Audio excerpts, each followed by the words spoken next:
সিলেটের সাদা পাথরে লুট হওয়া পাথর উদ্ধারে গত বুধবার থেকেই প্রশাসন অভিযানে নেমেছেন এবং গত বুধবার থেকেই পাথর উদ্ধারে প্রশাসন জোরালো ভূমিকা রাখছে।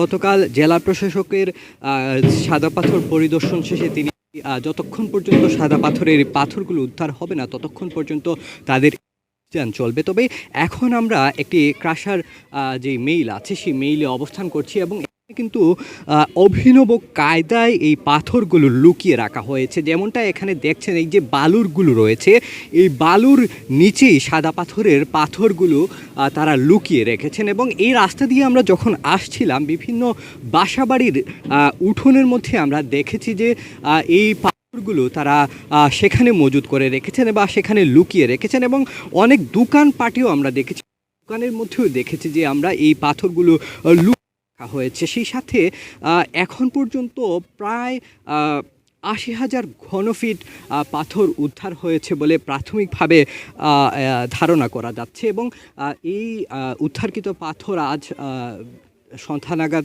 ১,০০,০০০ ঘনফুট হয়ে যেতে পারে বলে আশাবাদ ব্যক্ত করছেন অনেকেই।